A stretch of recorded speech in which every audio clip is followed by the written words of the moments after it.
और रूस के राष्ट्रपति व्लादिमीर पुतिन को दुनिया की कोई परवाह नहीं है, ये तो आप समझ गए होंगे। उन्हें सिर्फ अपने देश की सुरक्षा की फिक्र है और इसीलिए आज भारत के लिए रूस का नया मैसेज भी आ गया। रूस ने इस मामले में भारत से भी साथ देने की अपील की। रूस ने दरअसल भारत से सहयोग मांगा है, लेकिन अब भारत के सामने सवाल यह है कि वो रूस और अमेरिका में से किसे चुने।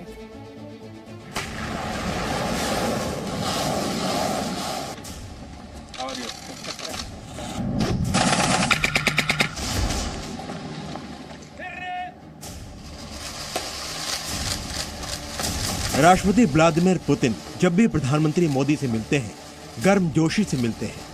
पुतिन और मोदी की केमिस्ट्री काफी अच्छी है। रूस हर मुश्किल वक्त में भारत के साथ खड़ा रहा है। रूस से Bharat S-400 missile defence system भी खरीद रहा है।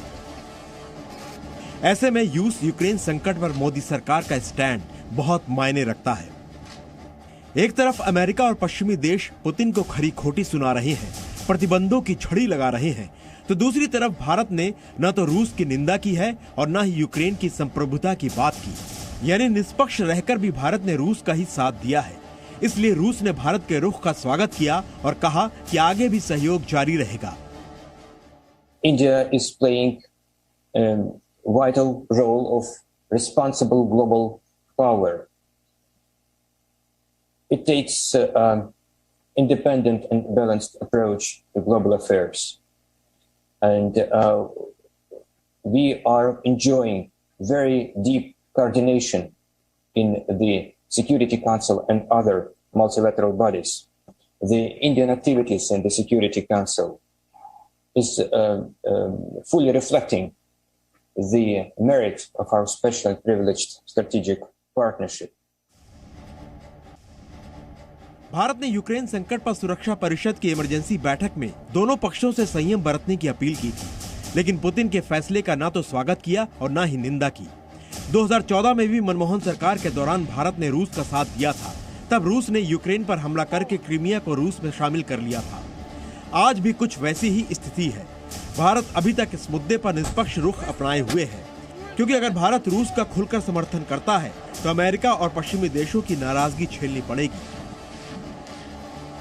भारत ने रूस से S-400 सिस्टम खरीदा है, लेकिन बावजूद इसके अमेरिका ने अभी तक भारत के खिलाफ CAATS कानून लागू नहीं किया है।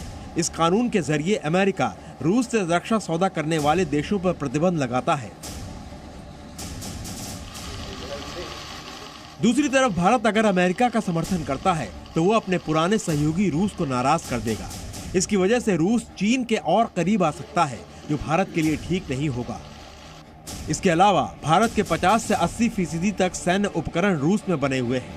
भारत को रूस से स्पेयर पार्ट्स, टेक्नोलॉजी, मेंटेनेंस और आपूर्ति की जरूरत पड़ती है। ऐसे में भारत रूस को नाराज नहीं कर सकता। भारत का रुख हमेशा से यही रहा है कि रूस का ज्यादा से ज्यादा समर्थन लिया जा सके और उसके विरोध से बचा जा सके। ब्यूरो रिपोर्ट, जी मीडिया। और थोड़ी देर पहले हम ये सवाल पूछ रहे थे कि क्या रूस प्रतिबंधों को देखते हुए बैक डाउन करेगा। रूस की तरफ से एक बड़ा स्टेटमेंट आया है। क्रेमलिन द्वारा ये साफ कर दिया गया है कि अमेरिका के प्रतिबंधों के सामने वो झुकने के मूड में नहीं है। रूस के पलटवार के तौर पर इसे देखा जा सकता है, क्योंकि रूस ये कह रहा है कि अमेरिका के प्रतिबंधों का करारा जवाब दिया जाएगा। तो व्लादिमीर पुतिन बैक डाउन करने के मूड में नहीं, पीछे हटने के मूड में नहीं, अपने स्टैंड पर वो कायम, बावजूद इसके ये देखते हुए कि लगातार पश्चिमी देशों द्वारा रूस पर सैंक्शंस का सिलसिला जारी है, लेकिन रशिया अपनी बात पर कायम। व्लादिमीर पुतिन अपने रुख पर कायम है और उनमें नरमी की किसी तरह का कोई संकेत फिलहाल नहीं मिल रहा। यूक्रेन के राष्ट्रपति चाह रहे हैं कि रूस जो है वो बातचीत के टेबल पर आए, लेकिन ये स्टेटमेंट बताने के लिए काफी कि रूस झुकने के मूड में या पीछे जाने के मूड में नहीं है।